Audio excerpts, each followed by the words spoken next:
Good morning, students. Today I will teach you the science chapter number 5, the health and hygiene, and the page number is 55. Through food and water.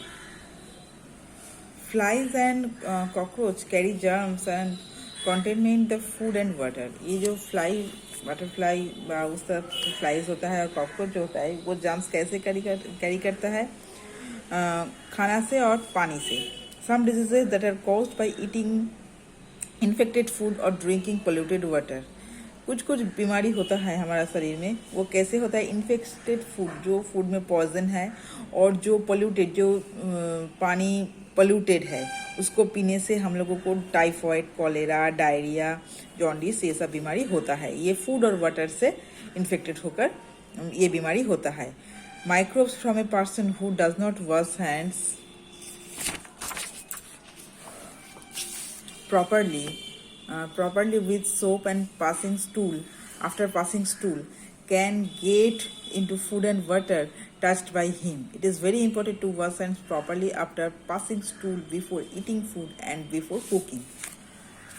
ये बोल रहा है कि जो stool करने के बाद ठीक ठाक से हाथ नहीं धोते या क्लीन नहीं करते, उसके बाद खाना खाते हैं और उसको जो टच करता है उसको भी ये सब बीमारी हो जाता है.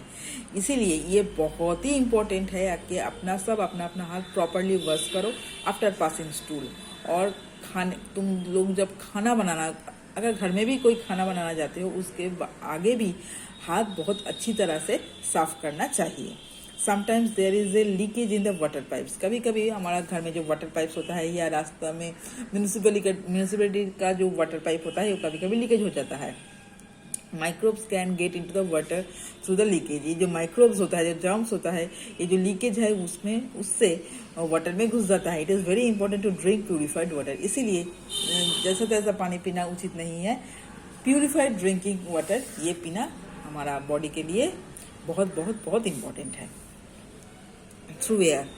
When a person who has infection, sneezes or cough with covering his nose or mouth, the germs spread around the other person get infected. Influenza, whooping cough are some disease caused this way. कभी कभी जो लोग infection disease उसका होता है, but वो जब sneeze करता है और उसका जब खांसते हैं तब उसका नोज और माउथ कवरिंग नहीं करता है, खुला से ही कसते हैं और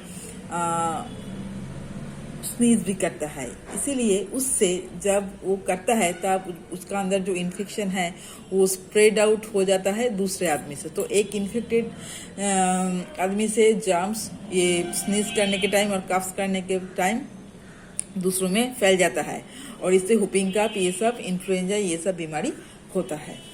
ये एयर से होता है. Through animals and insects.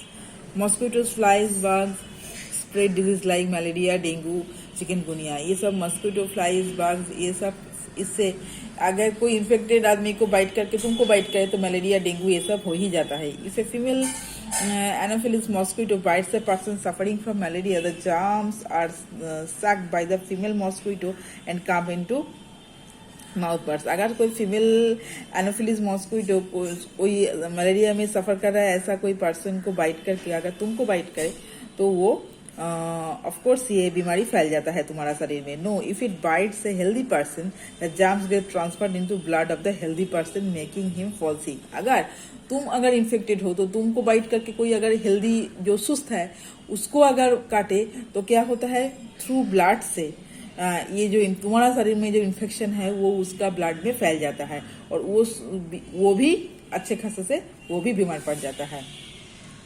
Flies sit on dirty fleas, germs stuck on their legs. On these flies, uncovered food gets communicable and anyone to consume falls sick.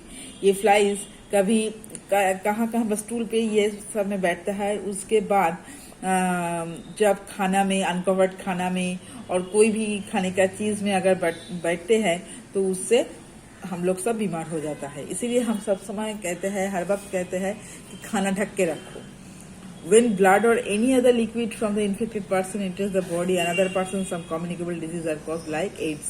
अगर ब्लड से और एनी अदर लिक्विड से कोई infected person का germs कोई other person सुस्त लोग में, आदमी में अगर चले जाए तो इसको कम्युनिकल डिजीज कहते हैं. तो जैसे एड्स, ये एक से दूसरे अच्छे लोगों को भी बीमार कर देता है। और जब एड्स होता है तो जो हमारा बॉडी का जो प्रिवेंटिव पावर है वो पूरा के पूरा चल जाता है। कोई अगर बीमारी होता लग जाता है तुम्हें तो कभी भी नहीं ठीक होता है। Prevention from communicable disease, they are saying prevention is better than cure.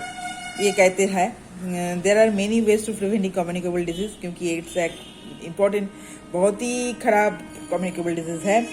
There should be proper ventilation in the house so that the house gets sanitized with sunlight.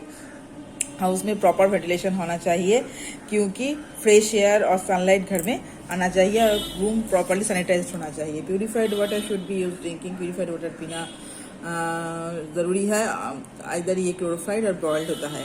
Hand should be wash frequently soap specially after passing tools. Fruits and vegetables should be wash properly, बाजार से market से लाने के बाद वो अच्छे से धोना है। Cooked food must be covered, नहीं तो फ्लाई आके बैठ जाएगा। Drains must be keep covered, ये जो ड्रेन्स होता है उसमें मॉस्किटो ज़्यादा जन्म लेता है तो उसको कवर्ड करना चाहिए।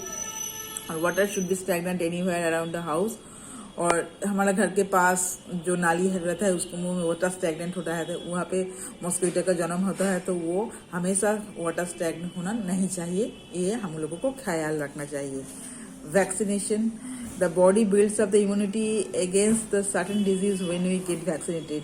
हमारा बॉडी में जो इम्यूनिटी पावर है उसको बढ़ाने के लिए हमको ये सब डिजीज से बचने के वैक्सीन लेना बहुत ज़रूरी है, लाइक डिप्थीरिया, कॉलेरा, टाइफाइड, इस सब चीज़ों के लिए हमको वैक्सीनेटेड होना बहुत ज़रूरी है। So after this